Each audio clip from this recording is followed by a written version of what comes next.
Good morning, students. Today we will do our new, very interesting poem, चिवी. अब पहले तो मैं बता दूं कि चिवी का मतलब क्या होता है. चिवी का मतलब होता है आपकी लैंग्वेज में जब आप छोटे थे तो जब काफ़ी इंस्ट्रक्शंस वगैरह दी जाती हैं, even now also you are saying कि लेक्चर दे रही हैं, तो सताना भी कह सकते हैं, रोकना टोकना भी कह सकते हैं, एंड अटैक भी कह सकते हैं, आक्रमण करना. Giving in English, giving pressure to someone to do work, मतलब प्रेशर करना. आज हम इसी के बारे में पढ़ेंगे जो बहुत इंटरेस्टिंग है एंड आपकी लाइफ से जुड़ा हुआ भी है, लेकिन करेंगे हम एक छोटे बच्चे के through. Ask yourself as well as your partner, do you like to be always told what to do और नॉट टू डू. हम जब आपस में बैठते हैं तो क्या हम ये पसंद करते हैं कि हमेशा हमें बोला जाए कि हमें क्या करना चाहिए, क्या नहीं करना चाहिए. Do grown ups do this in your experience.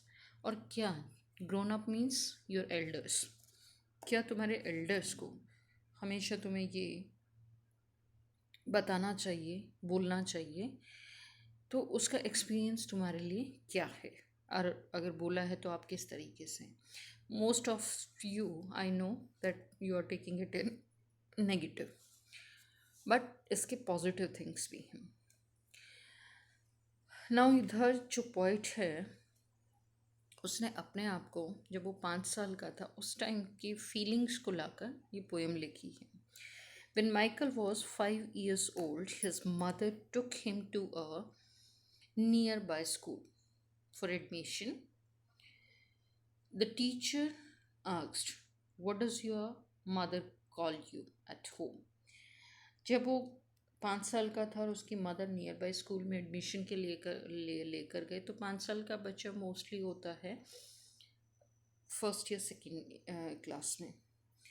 तो वहाँ पर जाते ही टीचर ने पूछा, what does your mother call you at home. तुम्हारी मम्मी तुम्हें घर में क्या बुलाती है. माइकल डोंट नो, अब माइकल को पता ही नहीं. कम द कॉन्फिडेंट रिप्लाई, अब वो सोचने लग गया. Now to chivvy is to nag. Nag is also the same like chivvy ही है, इसका मीनिंग भी to continuously urge someone to do something. Continuously उसको बोलना, मतलब बार बार वो क्वेश्चन पूछ रही हैं कि मदर क्या बुलाती हैं, बेटा बताओ बताओ बताओ. So often in an annoying way according to the dictionary. और जब वो हमें बार बार वो फोर्स किया जाता है और हम वो काम नहीं करना चाहते, तो मतलब कि एनॉइंग मतलब कि उसको नज़रअंदाज करना. Come to the poem now. Grown-ups say things like speak up, don't talk with your mouth full, don't stare, don't point, don't pick your nose. First stanza. Grown-ups say things like. Grown up जो हैं, हमारे elders जो हैं, वो mostly ये चीज़ें हमें बोलते हैं. अब यहाँ पर 5 साल के बच्चे को स्पीक अप, जब नाम पूछा जाता नहीं बोलते हैं तो बार बार बोला जाता बेटा बोलो बताओ बताओ. तो बोलने के लिए फोर्स करना. Don't talk with your mouth full, और जब बच्चे वैसे भी टॉकेटिव होते हैं तो वो खाना खाते वक्त भी, लंच करते वक्त भी एक दूसरे से बात करना. उस टाइम पे टीचर कहती है डोंट टॉक, मतलब पहले बोला बोलो, फिर हम बोलने लग गए तो खाना खाते वक्त भी बोल रही हैं, तो अब टीचर बोल रही है don't talk with your mouth full, कि मुँह में खाना लेकर पूरा, मतलब कि जब आप खा रही हो तो बोलो मत. Don't stare. अब डोंट स्टेयर का मतलब क्या है, जब कुछ पूछा जाता है और बच्चा उसका आंसर नहीं देना चाहता या वो उसी काम को ही करना चाहता है जो वो कर रहा है और उसको मना किया जाए तो वो एक अजीब से तुम्हें देखेगा कि कब तुम्हारी आंखें पलटें और तुम वो उस काम को करेगा। तो स्टीयरिंग करना मतलब कि घूरना। Don't point. जब हम रास्ते में चलते हैं तो आप किसी न किसी चीज़ की तरफ पॉइंट आउट, छोटा बच्चा है हमेशा पॉइंट करता है, वो ले दो, वो ले दो, वो अंकल जा रहे हैं, वो आंटी जा रही हैं, ये है वो है। तो वो फिंगरिंग करना जो है उसको पेरेंट्स मना करते हैं, टीचर्स मना करते हैं। Don't point. Don't pick your nose. Nose को बार बार मत छेड़ो, क्योंकि बच्चे होते हैं मोस्टली उनकी फिंगर क्या होती है वो नोज़ में जाती है, तो उसको भी टीचर जो है मना करती हैं। फिर कहती भी हैं go and wash your hands because तुमने नोज़ के अंदर डाला है। तो उन सब चीज़ों के लिए जो हमारे ग्रोन अप्स हैं वो हमेशा हमको बोलते रहते हैं। Second stanza. Set up, say please, less noise, shut the door behind you, don't drag your feet. Haven't you got a hanky? Take your hands out of your pockets. Now, बच्चे जब काम करते हैं, आप भी अभी भी करते हो, जब आपको दिखाई नहीं देता या मोस्टली आप क्या करते हो, बार बार ब्लैक बोर्ड के पास आना, फिर खड़े होकर टेबल पर लिखना। उससे क्या होता है, पीछे वाले को दिखाई नहीं देता। आपकी हैबिट ऐसी बन चुकी है वो बचपन से कि आप हमेशा खड़े होकर लिखना, खड़े बार बार उठ जाना। तो उसके लिए टीचर्स बोलते हैं सेट अप, से प्लीज़। अब किसी से अगर कोई चीज़ मांगनी है तो आप हमेशा प्लीज़ वर्ड यूज़ करो। ये एक पोलाइटनेस वाला वर्ड है। तो हमारे वॉइस में कुछ भी हमें कहना है तो अगर हमने उसके आगे प्लीज़ लगा दिया या अपने वर्ड सेंटेंस के अंदर हमने प्लीज़ वर्ड यूज़ कर लिया तो वो पोलाइटनेस शो करेगा और एक बहुत ही काइंड पर्सन, जेंटल पर्सन की लगोगे। तो हमेशा कहा जाता है कि प्लीज़ करके बात किया करो। Less noise. जब आपकी क्लास शोर करती है तो बार बार साइड वाले टीचर्स भी आते हैं, इधर से भी टीचर, अब आपको नहीं पता चलते हैं क्योंकि दो बच्चे कुछ बातें दो कुछ, और वो नॉइज़ जो है वो बहुत ज़्यादा हो जाती है। तो उसके लिए बोला जाता है less noise. Shut the door behind you. जब आप क्लास में एकदम से मे आई कम इन बोलते हो और आप सीधा दरवाज़ा ओपन करके सीधा अंदर आ रही हो, तब बोला जाता है shut the door behind you. जो पीछे दरवाज़ा तुम खुला छोड़ आए हो उसको बंद कर दो। Don't drag your feet. और जब क्लास में एंटर करते हो तो आप फिर पैरों को घसीटते हुए लेकर जाते हो तो वही क्स करके आवाज़ आती है। तो डोंट डू दिस, क्योंकि वो जो है ये सारी चीज़ें जो हैं वो बताती हैं कि ये एक जड़ हैबिट्स नहीं है। तो उन हैबिट्स को बनाने के लिए बार बार बार बार हमारे एल्डर्स उस चीज़ के लिए हमको बोलते रहते हैं जो पसंद भी नहीं आता। Even now also. Haven't you got a hanky. जब आप गर्मी लगती है और आप पसीना पहुंचना चाहते हैं बट आपके पास हैंकी नहीं होता, तब टीचर बोलता है। या कई बार होता है कि आपको स्नीजिंग हो रही है तब हैंकी नहीं है, तो टीचर हमेशा कहती है कि बैग में हैंकी रख कर लेकर आओ। ये एक अच्छी हैबिट्स होती हैं जिनको हमेशा बोला जाता है, सिखाया जाता है, जो फ्यूचर में जाके हम इसके हैबिचुअल हो जाते हैं कि हमें अपने पास ये चीज़ें होनी चाहिए।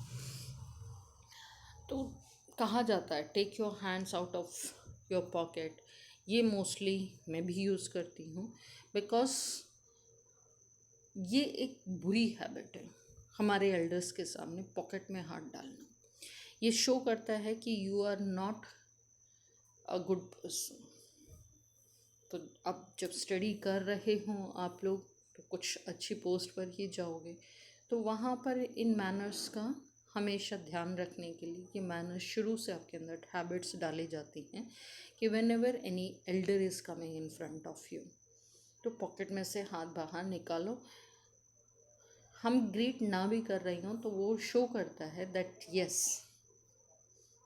Elders are something,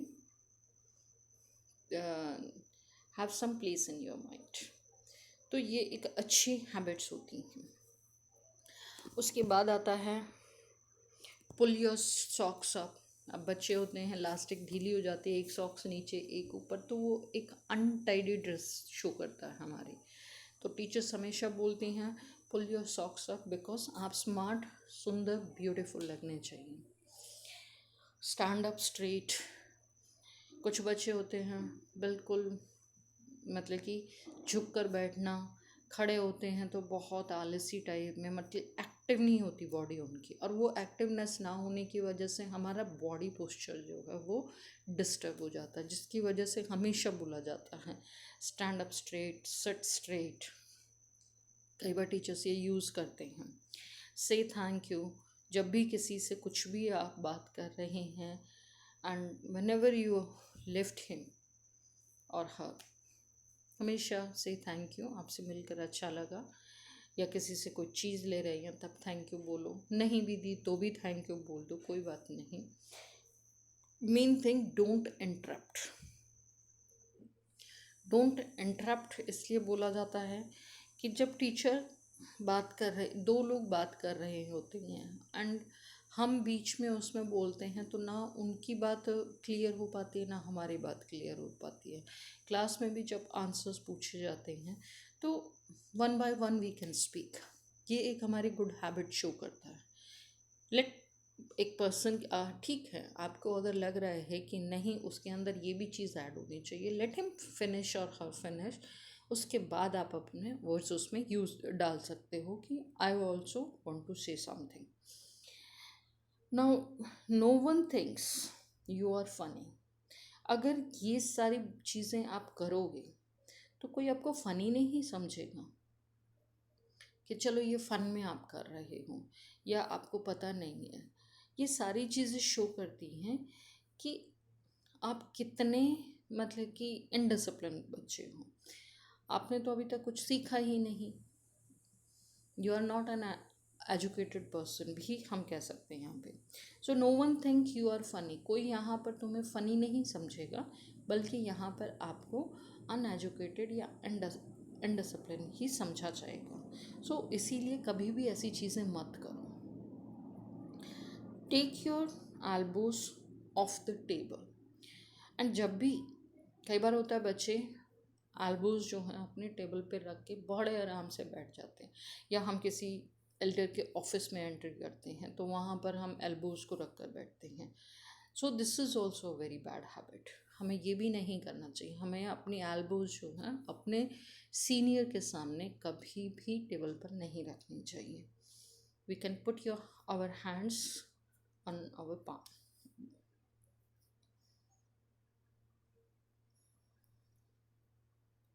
on our laps, sorry. Next is, जो बहुत बोला जाता है, इवन अब तो शायद आपके पेरेंट्स बहुत ज़्यादा बोलते होंगे, इवन टीचर्स भी, can't you make your own mind up about anything. क्या तुम किसी भी बात में खुद का दिमाग यूज़ नहीं कर सकते कि क्या सही है और क्या गलत है? हर चीज़ बतानी पड़ेगी आपको। तो ये वर्ड सेंटेंस ये बहुत ज़्यादा यूज़ होता है, एंड आपको भी बुरा लगता है कि अगर मैं अपने माइंड से कहती हूँ तो मुझे बोला जाता है, और वैसे मुझे कहा जाता है कि मैं यूज़, ये इसलिए कहा जाता है कि आपको ये चीज़ें माइंड में रखनी चाहिए हमेशा के लिए। कुछ इन्हीं को सीखते सीखते, अब हमें 10th क्लास तक, आप लोगों को 12th तक भी आप लोगों को ये चीज़ें सीखने के लिए, क्योंकि ये एज होती है जहाँ पर बच्चा जो है हैबिचुअल होता है, चेंजेस आ सकते हैं उसमें, बट उसके बाद उसकी हैबिट्स को चेंज करना मुश्किल हो जाता है। That's why your elders. तो इसीलिए कभी भी ये मत सोचो कि वो हमारे को सता रहे हैं, रोक टोक रहे हैं, चीवी हैं, बल्कि वो आपको एक अच्छा पर्सन बनाना चाहते हैं सब मिलकर। So I hope now you understand. कुछ आपके माइंड में जो क्वेश्चंस थे, आई थिंक वो क्लियर भी हुए होंगे इस पोएम से। वाकई में माइकल रोज़ ने बहुत अच्छी पोएम लिखी हैं, एंड होप आप सबको पसंद भी आई होगी। Still any comments you give me in the comment box. Thank you.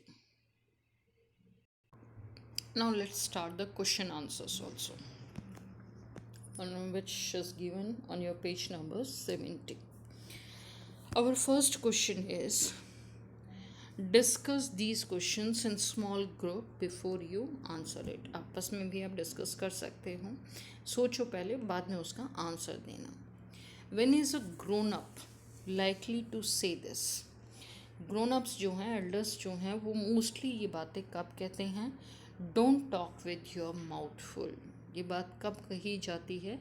कि बोलो मत जब मुंह भरा हुआ होता है। When are you likely to be told this? Say thank you। और ये कब कहा जाता है कि say thank you? And when do you think an adult would say this?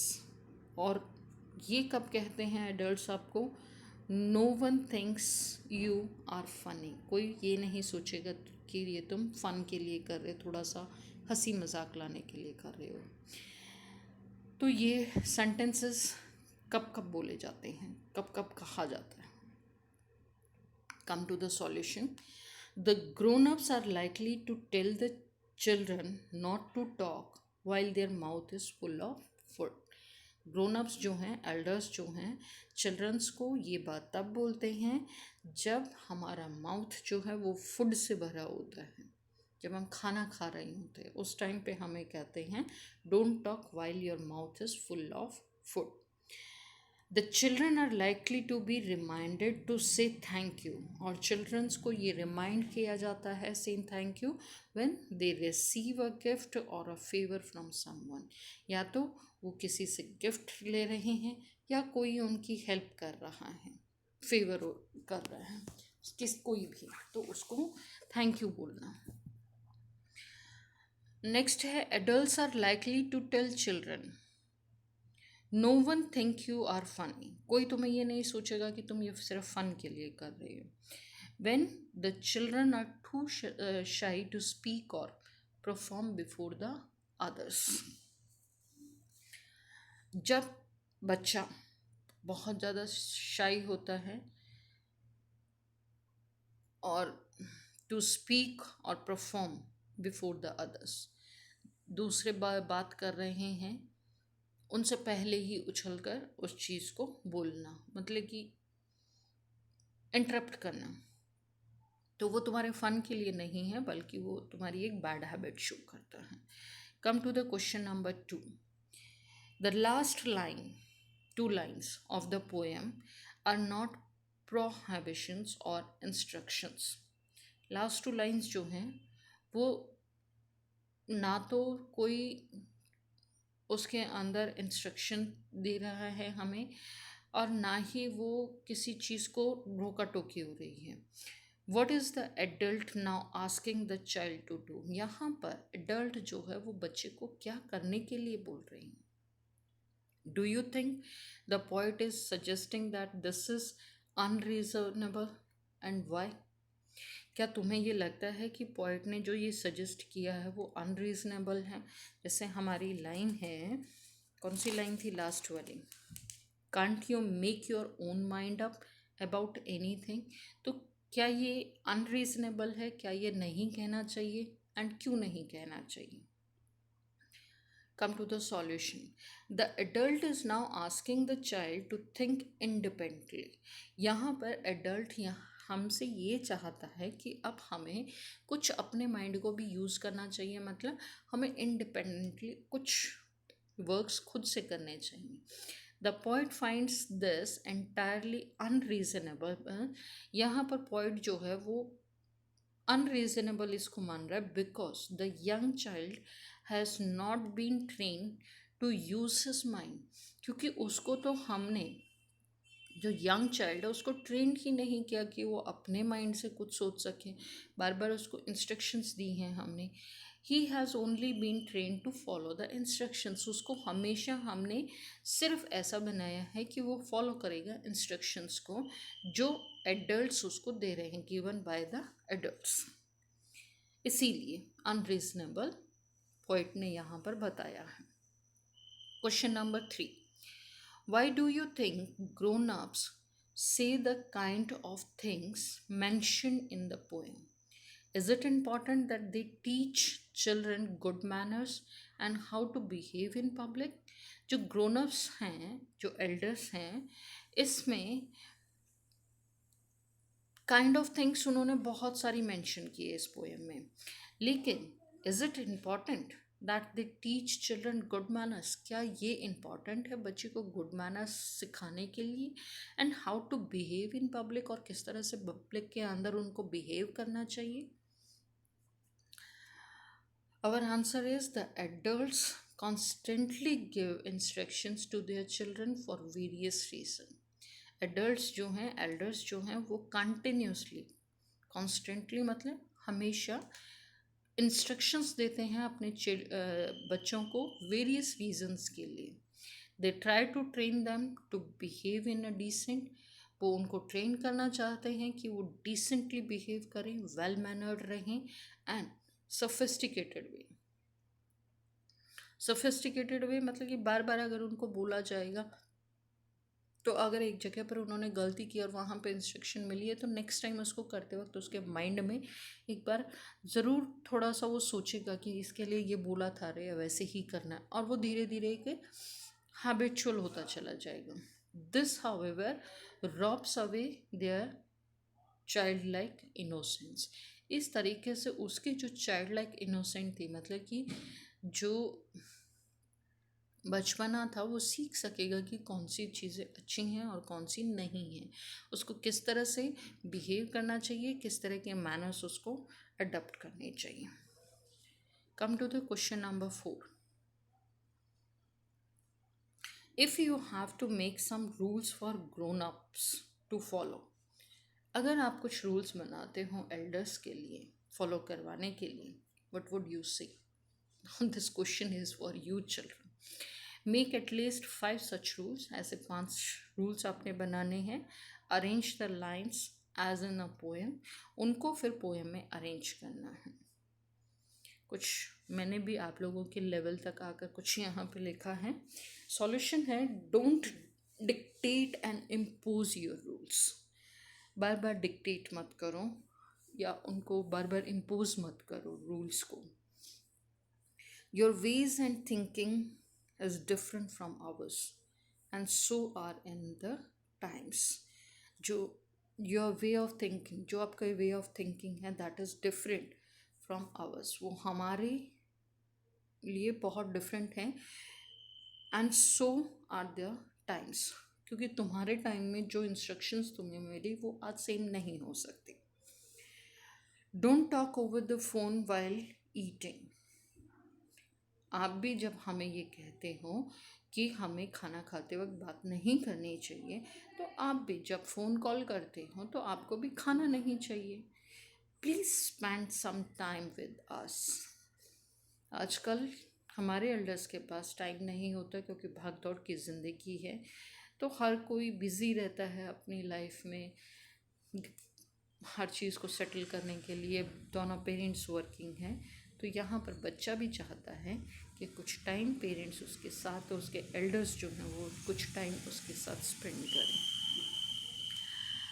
So this is the interesting poem. I hope you all like it, and even the question answers also very interesting. तो any still any problem, you can ask me. Any doubt, you can just write it in the comment box. Thank you.